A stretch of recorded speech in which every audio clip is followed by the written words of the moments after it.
Ya, Assalamualaikum warahmatullahi wabarakatuh.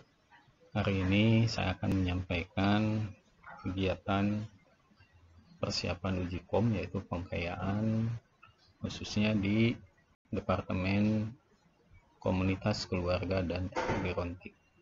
Nah, hari ini saya akan membahas khusus kepada pengkayaan keperawatan keluarga.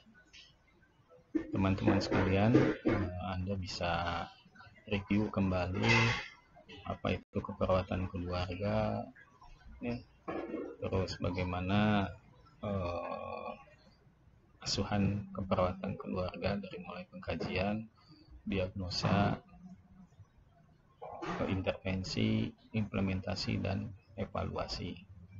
Nah, tentunya Anda harus pahami itu dulu, dibaca kembali tentang asuhan keperawatan keluarga. Nah, untuk itu hari ini saya akan membahas bagaimana latihan soal untuk menghadapi ujian kompetensi.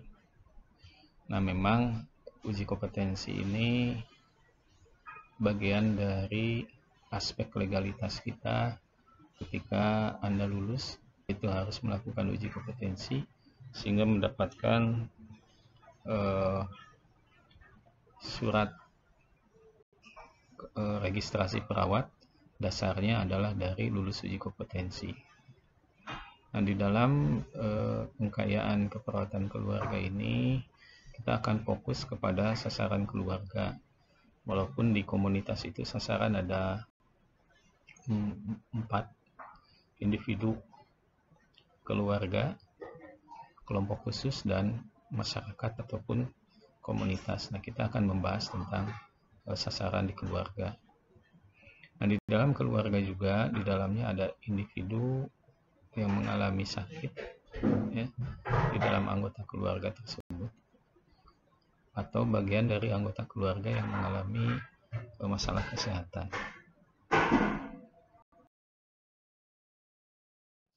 Kalau kita simak di sini, keluarga menganggap penyakit penuaan menganggap biasa saja, ya, sehingga tadi si penderita merasa marah, kurang diperhatikan, dan lebih banyak diam. Kalau kita kembali, nah, batasan karakteristik coping keluarga itu pengabaian. Berarti keluarga mengabaikan, ya, pada penderita penyakit yang dialaminya.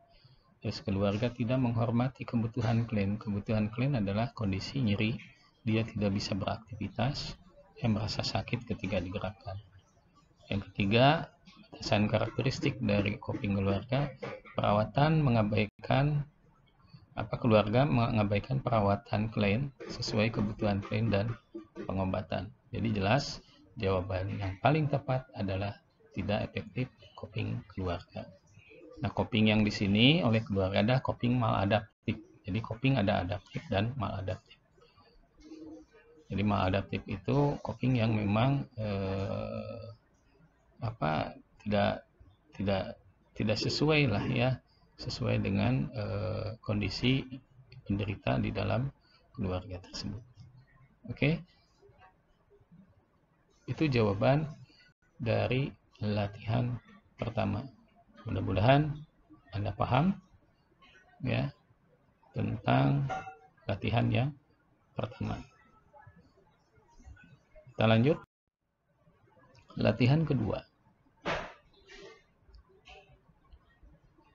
Seorang laki-laki N berusia 43 tahun dan istri 38 tahun mempunyai seorang anak N berusia 15 tahun, sedangkan seorang anak perempuan E berusia 3 tahun. Kalau kita lihat, soal ini adalah keluarga inti atau nuclear family. Nuclear family atau keluarga inti terdiri dari ayah, ibu, dan anak. Kita lanjut. Seorang laki-laki N bekerja sebagai buruh bangunan, sedangkan istrinya sebagai ibu buruh cuci pakaian dan mempunyai penghasilan yang hanya cukup untuk makan seadanya saja. Hasil pengkajian seorang anak perempuan E saat ditimbang, ya, berat badan 11 kg, mengalami susah makan, tambah kurus, sehingga ibu malu membawa ke posyandu. Jadi kalau kita simak datanya terkumpul di sini. Hasil pengkajian anak E berapa tahun? 3 tahun. Saat ditimbang 11 kg. Mengalami susah makan, kurus, sehingga malu untuk membawa ke anak ke posyandu. Pertanyaannya, apakah tindakan keperawatan dalam upaya pencegahan primer pada seorang anak perempuan tersebut? Saya kasih warna merah, pencegahan primer. Coba Anda ingat-ingat, review kembali, ingat kembali, apa itu namanya upaya prevention, upaya pencegahan. Tapi yang ditanyakan adalah pencegahan primer. Pilihan A, istirahat yang cukup. Kita bahas istirahat yang cukup. Apakah di sini membutuhkan istirahat si anak E sini?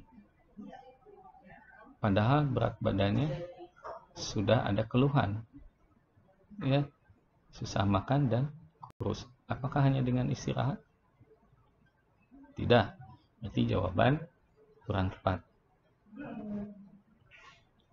Nutrisi yang adekuat atau gizi seimbang. Kira-kira menurut saudara, teman-teman, betul tidak? Kalau lihat, permasalahannya adalah nutrisi. Ya. Jawaban yang paling tepat adalah B. Nutrisi yang adekuat dan gizi seimbang. Tapi sebelumnya saya loncat dulu ke C. Nanti akan bahas jawaban yang B tersebut. Penkes tentang pemanfaatan pelayanan kesehatan. Betul, ada data. Ya, malu membawa anaknya ke posyandu.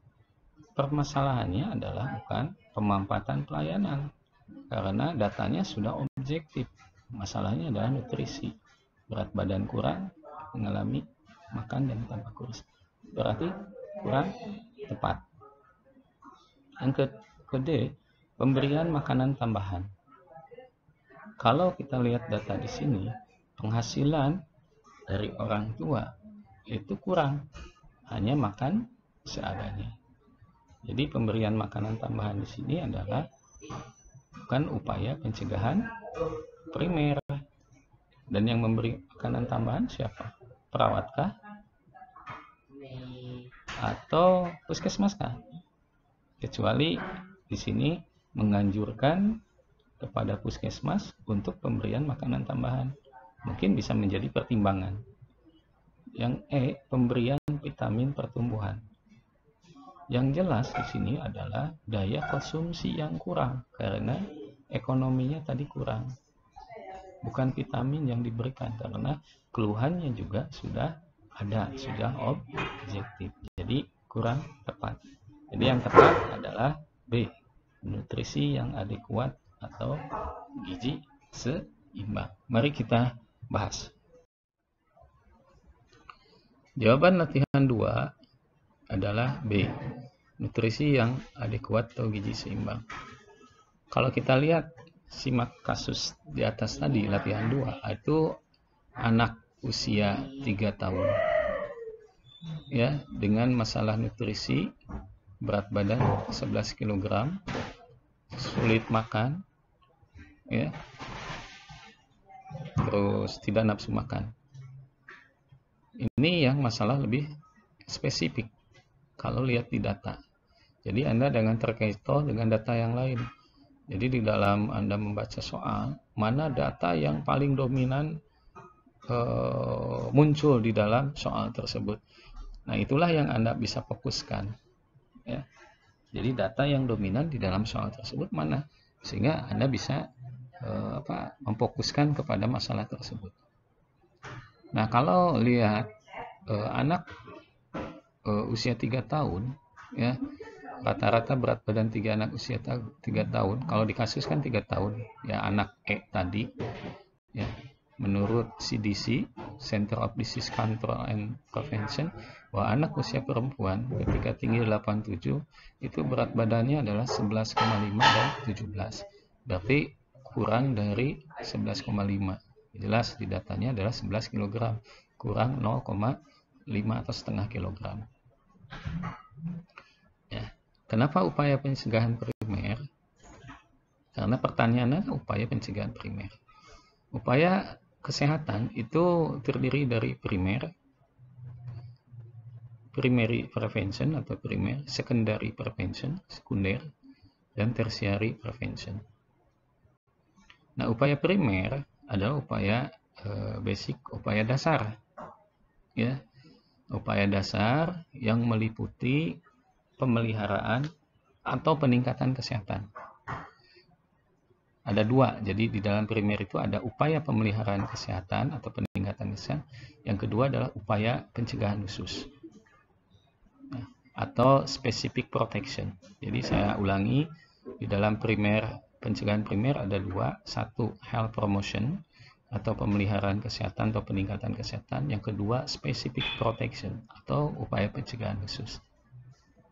Nah, pemberian nutrisi yang adekuat atau gizi seimbang itu merupakan bagian upaya primer, ya, upaya primer, ya, termasuk ke dalam upaya pencegahan, pemeliharaan atau peningkatan kesehatan. Itu karena pertanyaannya adalah upaya primer apa? Nah, nutrisi merupakan bagian dari peningkatan kesehatan. Itu jawabannya, mudah-mudahan Anda pahami. Lihat, saya ulangi, di sini nggak ada malpraktek yang melanggar prinsip aktif, hanya yang D saja. Ya. Gitu. Nah, aspek legal etika keperawatan saya review sedikit adalah aspek aturan keperawatan dalam memberikan asuhan keperawatan sesuai lingkup dan wewenang tanggung jawab terhadap tatanan pelayanan, hak dan kewajiban yang diatur dalam undang-undang keperawatan. Nah, itu membuang jari apakah termasuk wewenang? Bukan. Kalau melukai memang betul bukan wewenang, tapi menjadi pertimbangan. Kalau kadang kita ada kelemahan sebagai manusia, ya. Tapi kalau membuang itu salah, yaitu padahal ada bagian anggota tubuh milik pasien yang memang itu hak pasien, ya, itu pelanggaran, yaitu termasuk di dalam hak dan kewajiban undang-undang. Kalau kita lihat prinsip etik beneficence, apa itu beneficence? Prinsip yang menuntut perawat untuk melakukan hal yang baik. Saya ulangi, perawat untuk melakukan hal yang baik. Ya, di antara jawaban tadi, hal yang memang paling tidak baik adalah membuang jari pasien tersebut, yaitu melakukan hal yang baik sesuai dengan ilmu dan kiat keperawatan dalam melakukan pelayanan keperawatan. Apakah membuang jari itu bagian dari ilmu keperawatan? Tidak. Jadi pilihan jawabannya adalah B. Perawat membuang jari seorang perempuan. Oke. Nah, itulah teman-teman sekalian, bagaimana kita mencoba brainstorming membahas kasus yang di antara 3 kasus ini adalah kasus yang menarik dan berbeda. Yang pertama mengenai kasus keluarga, ya, khusus pada dewasa dengan masalah penyakit tidak menular. Ya. Yang kedua, latihan kedua adalah kasus anak, ya, kasus anak, ya, dengan masalah gizi ataupun nutrisi. Yang ketiga adalah kasus legal etik. Jadi sengaja saya membuat 3 kasus yang berbeda ini agar kita membuka wawasan, ya, mereview kembali pada saat Anda waktu kuliah selama 8 semester masa akademik, ya.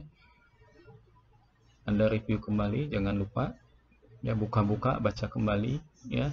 Jadi tugas saudara saat ini adalah titik membaca konsep teori